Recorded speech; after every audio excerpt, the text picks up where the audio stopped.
Parte final, la democracia y participación. La democracia como gobierno por el pueblo plantea que el ejercicio mismo del poder no puede residir en alguien más sino en el mismo, es decir, que sea el pueblo quien gobierne, no que otro, que alguien externo lo gobierne. Sin embargo, dado el tamaño de nuestras actuales sociedades que nos contamos por millones, resulta imposible que el pueblo asuma directamente las riendas del poder y se autogobierne. Eso sería lo que usualmente se denomina una democracia directa, tal y como sucedía en la antigua Grecia, cuando en el agora o plaza pública los ciudadanos se reunían a deliberar. Luego, dado que resulta imposible que el pueblo mismo gobierne de manera directa en la actualidad, pues somos muchos, nos referimos más bien a una democracia representativa o indirecta, en la cual el pueblo elige a quien en representación de él va a tomar las decisiones acerca de lo que le conviene.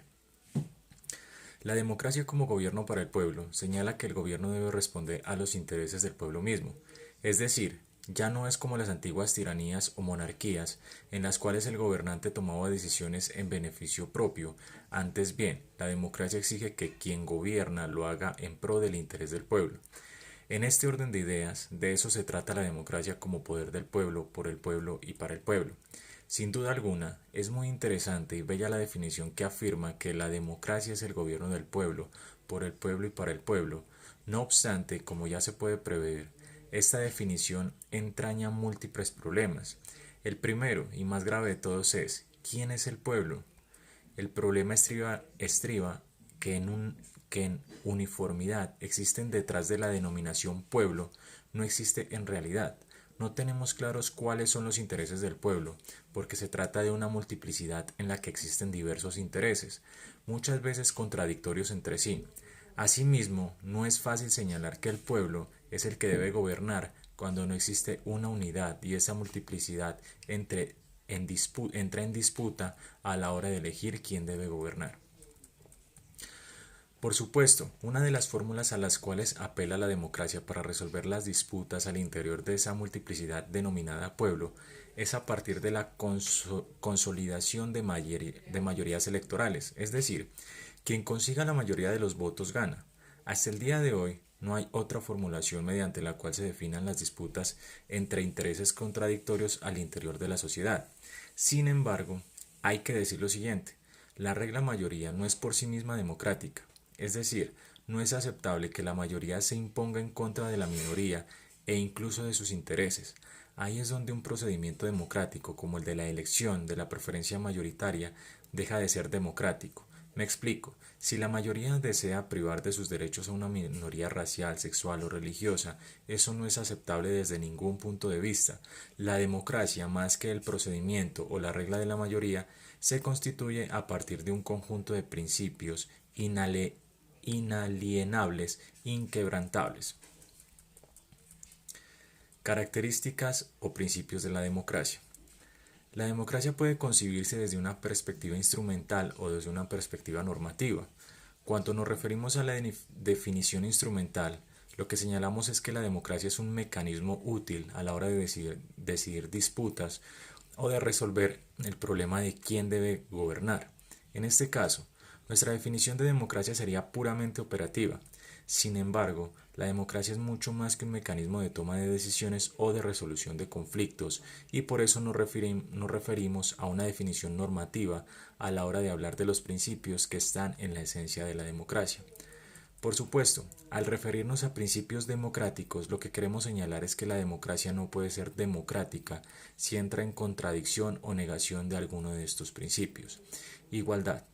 Ya habíamos señalado que una de las grandes conquistas de las revoluciones sociales y políticas modernas es la idea de que todos los seres humanos somos igual de dignos, igual de valiosos y que por naturaleza nadie es mejor o peor que otro. Somos iguales por naturaleza y debemos ante la ley recibir el mismo trato.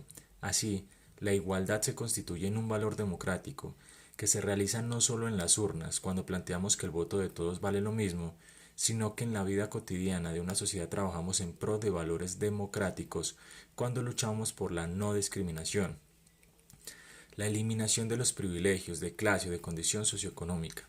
Actualmente, y desde hace varios años, el Estado colombiano viene trabajando en lo que ha denominado la carrera administrativa como una posibilidad de que cualquier colombiano acceda a un cargo público si tiene los méritos para hacerlo, independientemente de quién sea o de los contactos que tenga. Así las cosas, lo que ha denominado meritocracia es una forma de trabajar por la igualdad, pero también por la democracia. Libertad de expresión, libertad de pensamiento. En respeto por la libertad y la autonomía de los individuos, es un valor democrático el defender la libertad de pensamiento y la libertad de expresión. Si reconocemos que cada individuo es autónomo en sus principios, en sus propias decisiones y en su propia vida, ni el Estado ni la sociedad pueden obligarlo a que piense o exprese algo de lo cual no está convencido o que no comparta. Así las cosas, la libertad de expresión y de pensamiento resulta ser un valor democrático, en tanto abre un espacio de libertad individual para que los sujetos en plena autonomía defiendan sus convicciones, vivan a partir de sus propios ideales y en síntesis realicen su vida conforme a lo que creen. Por supuesto, todo en el marco del derecho y de la defensa de los derechos de los demás y del principio de no generar daño en sí mismo ni en otros. Por eso, son afines a la democracia los derechos a la libertad de prensa y a la libertad de expresión, y por lo tanto nada más contrario a la democracia que la defensa de totalitarismos ideológicos o de verdades absolutas que reprimen la diversidad de pensamiento y expresión. Pluralismo y respeto de las minorías. El pluralismo supone el reconocimiento de la diversidad al interior de la sociedad. Es reconocer que no todos compartimos la misma forma de vida, ni vemos el mundo de la misma forma, y que sin embargo si vivimos en una misma sociedad, así las cosas, la democracia supone el reconocimiento de esa pluralidad, y no solo para aceptarla de mala gana, sino para que en medio de la diferencia tratar de construir un espacio de vida pacífico, en donde sea posible reconocer y respetar la diversidad de lo que somos los seres humanos. Por eso, coincide por completo con los valores democráticos el respeto de los derechos de las minorías, pues por más de que la regla de la mayoría sea democrática, no por eso se pueden violar los derechos de quienes numéricamente no tienen la posibilidad de imponerse. Derechos humanos. Unir el concepto de democracia al de los derechos humanos es sumamente importante. Muchas veces en distintas coyunturas políticas se ha justificado la violación de los derechos humanos bajo el argumento de que se estaba defendiendo la democracia. En el mundo, los casos son múltiples. Por ejemplo, durante los años 70 y 80, en las dictaduras del Cono Sur en América Latina, distintos estados implementaron políticas de violaciones de derechos a través de asesinatos, desapariciones y persecuciones, y todos estos actos criminales muchas veces fueron defendidos con el argumento de que estaban defendiendo la democracia de fuerzas izquierdistas. Hay que decirlo con claridad, la democracia es incompatible con la violación de los derechos humanos. Si la democracia supone el reconocimiento de la dignidad de cada ser humano, la posibilidad de convivencia pacífica y armoniosa entre todos los que somos distintos, el atentado contra la integridad de un solo ser humano socava el valor mismo de la democracia.